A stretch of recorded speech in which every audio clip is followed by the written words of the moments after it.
Malgré la forte croissance des flux d'investissements directs étrangers dans le monde, les IDE sur le continent africain ont chuté de 90%. Ils se sont estimés à 1 milliard de dollars au deuxième trimestre 2022 contre 10 milliards de dollars au premier trimestre, indique un nouveau rapport de la CNUSED, la Conférence des Nations Unies sur le commerce et le développement. L'encours du crédit bancaire au secteur non financier au Maroc a enregistré une augmentation de 5,6% en septembre 2022 selon Banque Al-Maghrib, l'institut d'émission marocain. Les services de la Banque Al-Maghrib soulignent également une augmentation mensuelle d'1,2% sur le crédit. La production de manganèse au Gabon a généré un revenu de 324 milliards de francs CFA au deuxième trimestre 2022.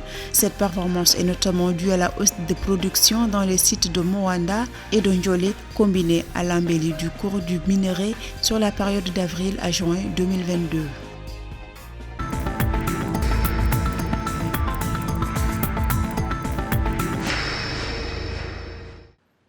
Les investissements directs étrangers, IDE, sur le continent ont atteint 1 milliard de dollars au deuxième trimestre 2022 contre 10 milliards de dollars au premier trimestre, indique un nouveau rapport de la CNUSED, la Conférence des Nations Unies sur le commerce et le développement. Ceci correspond à une chute de 90%. Le monde entier a été tellement distrait par la guerre en Ukraine au point où les investisseurs et les interconnexions entre les investisseurs en ont été influencées, ce qui a ralenti les investissements directs étrangers en Afrique. Mais à cela, on pourrait rajouter la crise post-Covid. Cette Afrique a été victime de la frilosité des marchés, de la réticence des monnaies et n'oublions pas un fait très important, c'est la dernière décision de l'OPEP de ne pas suivre les directives visant à baisser le coût du pétrole sur le marché international.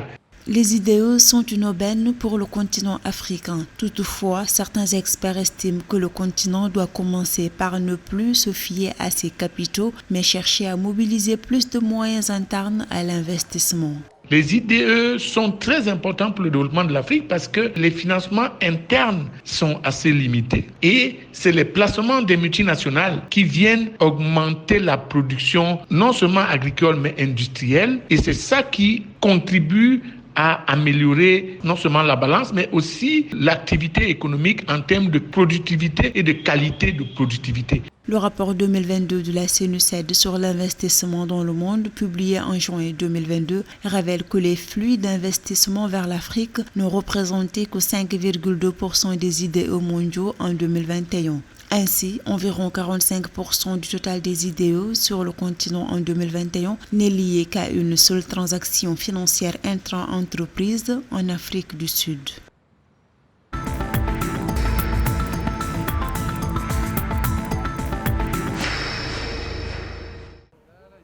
Au Maroc, le crédit bancaire au secteur non financier a augmenté de 5,6% en septembre 2022, indique Banque Al-Maghrib. En glissement mensuel, la hausse est de 1,2%, reflétant principalement une progression des facilités de trésorerie de 3,5% et les crédits à l'équipement de 0,9%. Également, les prêts aux sociétés privées ont cru de 9,4%.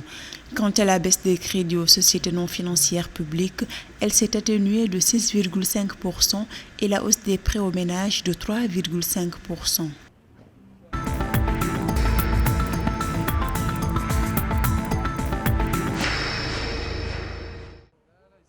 324 milliards de francs CFA, c'est le montant du revenu généré par l'activité d'exploitation de manganèse au deuxième trimestre 2022 au Gabon, soit une augmentation de 40% par rapport au premier trimestre selon les données de la Direction générale de l'économie et de la politique fiscale.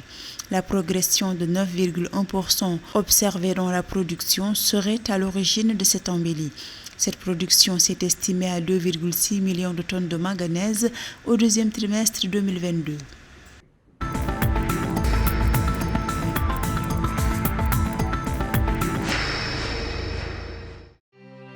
La Banque des États de l'Afrique centrale fait noter que les réserves de change en devises de la Communauté économique et monétaire de l'Afrique centrale CEMAC ont progressé de 23% à fin août 2022. Elles sont passées de 4 613 milliards de francs CFA en 2021 à 5 980 milliards de francs CFA en 2022, une performance qui serait attribuable à l'augmentation des prix du pétrole sur les marchés internationaux et aux efforts de rapatriement des recettes d'exportation. Selon la Banque centrale, ces niveaux de réserve correspondent à une couverture de 3,92 mois d'importation de biens et services.